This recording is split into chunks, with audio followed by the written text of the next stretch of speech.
Halo guys, kembali lagi bersama saya. Apa kabar semuanya? Semoga teman-teman dalam keadaan sehat-sehat saja ya. Kali ini saya akan membahas mengenai Union All ya. Union All itu apa sih? Ya, seperti namanya, gabungan semuanya, oke. Di sini saya sudah siapkan dua view ya. Dua view ini membelah MS customer kita dari segmen A dengan segmen B ya. Ini khusus segmen A dan ini khusus segmen B. Oke, union itu seperti apa? Ya, misalkan kita ingin menggabungkan si segmen A sama segmen B nih. Ya, kita tinggal tambahkan sintaks union all seperti ini ya. Maka nanti hasilnya adalah satu tabel gabungan dari dua tabel yang kita sebutkan.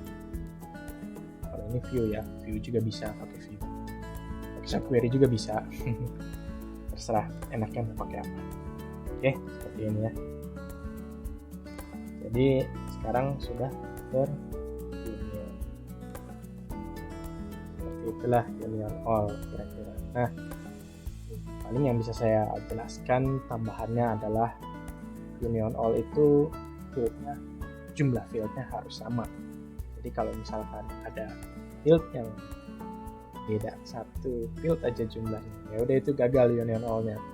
Kita praktekkan ya. Ini errornya seperti ini. Misalkan sini saya tambahkan field tambahan tes. Nah, errornya seperti ini. All queries combined using a union, intersect, or except operator must have an equal number.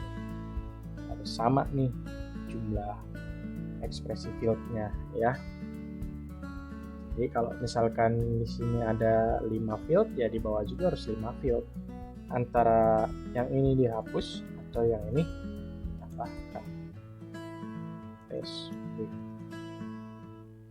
Field. Ini saya sengaja bikin nama field aliasnya seperti ini. Nah, nanti yang jadi alias fieldnya adalah yang ini ya, yang atas. Jadi kalau yang bawah nggak pakai alias ya pokoknya jadi keseret punya alias aja. Aliasnya yang ini. Jadi di sini mau apa namanya nggak ngaruh nih alias yang di union bawahnya ini. Tapi kalau yang ini kita rubah aja, kan dia hasilkan alias yang baru. Oke, cukup sekian pembahasan kita pada kali ini. Saya harap ilmu ini bermanfaat buat teman-teman semua. Sampai jumpa pada video berikutnya dan terima kasih.